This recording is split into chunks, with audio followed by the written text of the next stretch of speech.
What's up, everybody, and welcome to another episode of Everything Wrestling. And today we will be starting our Royal Rumble Greatest Hit series. We will be focusing on 1988 all the way up to 1990 for this episode. So sit back, relax, and let us take you down nostalgia road as we go to the Royal Rumble. So now, our first Royal Rumble was 1988, and it actually wasn't that many matches on the card. There was pretty much only uh, 4 matches, which included the Rumble itself. So uh, the part that we reduplicated was the contract signing between Hulk Hogan and Andre the Giant. Now, during this time, obviously, this was after WrestleMania, and this is pretty much when DiBiase became like involved with Hulk Hogan and that storyline of him buying the World Heavyweight title. So, as you can see in the scene, we reduplicated the contract signing. So you see our Jack Tunney uh, with the contract in his hand. We got Hogan sitting at the table. And if you don't have that Hogan, that basic Hogan, is actually a pretty good figure because it almost has elite articulation. And then you see the Legends Andre and the DiBiase, and that was the Legends. I think that was the Legends Chase DiBiase with Virgil in the background. So basically getting ready for their contract signing. Now, next up is the actual Rumble itself from 1988. Uh, Pretty much, if you remember, or for those that don't remember, the Royal Rumble was originally a 20-man regular battle royal. There was no championship prize at the end going to WrestleMania. None of that existed. So it was actually almost the whole roster that was involved in the Rumble. And it was at the point where during that time, you really didn't know who would win. Like pretty much, now with the storylines. So we reenacted the ending of this particular Rumble, which it came down to the final two, which was the One Man Gang and Hacksaw Jim Duggan.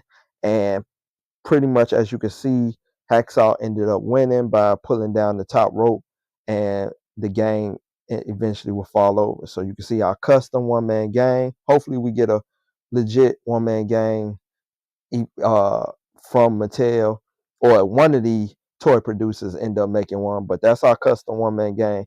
And then we got the old elite uh, Hacksaw Jim Duggan pulling down the ropes. So as you can see, it was a very small Rumble. Wasn't a whole lot going on. Pretty basic Rumble. This was actually one of the most basic Rumble. But remember, this was the beginning, and they were just basically trying out the concept. And actually, as you can see, 20, 30 years later, we still doing the Rumble.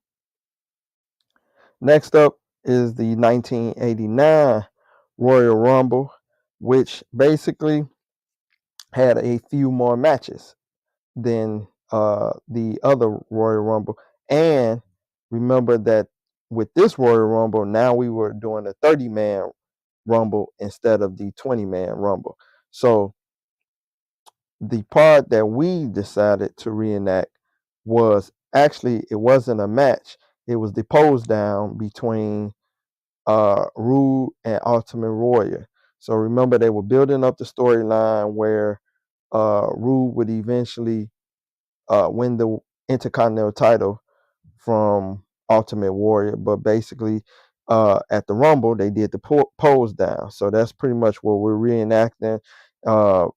If you remember, Rude basically hit Warrior in the back of the head with the bar, the little weightlifting type flex bar and began choking Warrior with that bar. So we're at the part, or we're reenacting the part where he begins to choke him. So as you can see, we got our Rude, which is the old elite. I think that's elite. I forgot which number that is, but it's the elite Rude. We got the Legends Warrior. And then we got our two custom refs in there. So we got, that's actually Dave Hebner and I can't think of that other ref's name. But we have both of those, and then you can see Heenan on the side with the towel over his shoulders. And then if you look in the corner, you can see our WWF cameraman. So if you remember back in the day, the cameraman used to wear the camera outfits, which had the WWF logo on the front and the back. So we actually reduplicated that part also. For us, it's all about reenacting or redoing everything and catching those little details. And now we're moving on to the actual Rumble event from 1989. So this Rumble actually stuck out for a couple of reasons. One of those reasons, which we actually depicted in or recreated in our picture, is this was the first time that you would get to see Demolition square off against itself. So Axe and Smash drew number 1 and number 2, and this was pretty much like, this was unheard of. We've never seen like the tag teams face off against each other, and because they were number 1 and number 2, they really had no choice. So they got there, and they for the little short time fought each other in during the Rumble.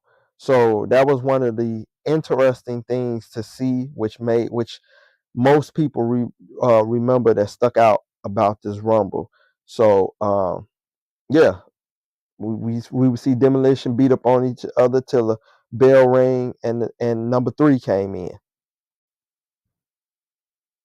And now the part that we also recreated from this Rumble was uh, the winner of the Rumble, and this is kind of the right before uh, Ted DiBiase was eliminated. So in the '89 Rumble, Big John Studd actually ended up winning by eliminating Ted DiBiase. So this is the part where he's basically getting ready to toss Ted over the top rope, and you can see our Virgil at ringside, and then you can see Earl Hebner in the background watching on. Now, I also remembered uh, the ref's name that I couldn't remember. Joey Morella. He was the other uh, referee, old school referee from back in the day. And now for the final Rumble of this episode, we are heading to 1990 Royal Rumble. This Royal Rumble was pretty decent. Again, the Rumble consisted, or the card consisted of 6 matches. Pretty much building up the rivalries leading into WrestleMania. So you had Beefcake against Genius, but remember, Beefcake had the rivalry with Mr. Perfect. You had the Bushwhackers uh, against the Rougeau brothers, Ronnie Garvin and his thing with Greg the Hammer Valentine, and Jim Duggan, Hacksaw against Boss Man. So it wasn't one of the bigger Royal Rumbles. This one was kind of mediocre, but the part we're focusing on is the actual Rumble itself. And obviously this was the Rumble that Hulk Hogan won. And one of the things that stand out with this Rumble was I don't remember the number that Hogan drew, but when Hogan came in, he pretty much eliminated like 6 or 7 people. So this was kind of Hogan's Rumble to come through and kind of, as Macho always say, grandstand. So as you can see, Hogan's getting ready to throw Perfect out, and he's playing to the crowd. We got our referees at ringside. We got Danny Davis, and I think on the opposite side it was Earl Hebner. So, yeah, pretty decent Rumble, but wasn't one of their best Rumbles. So hopefully, this has brought you up to date with some of the old school Royal Rumbles that was under the WWF banner. And if you haven't subscribed to the page, make sure you subscribe to the page, as we have more Royal Rumble action coming as we move on to the later Royal Rumbles. So that way, subscribing and definitely keep you notified of our updated stuff coming. And if you haven't had a chance to check out our other series, make sure you check them out. We have mostly all of the pay-per-views, from Starrcade to Halloween Havoc, all the way to the Monday Night Wars between Raw and Nitro. So make sure you check those out. And if you're into the figure photography thing, we got a section just for that, to show tutorials on how we recreate different scenes from back in the day. So with that said, y'all stay blessed out there. Thank you for watching, and I'll catch you on the next go around.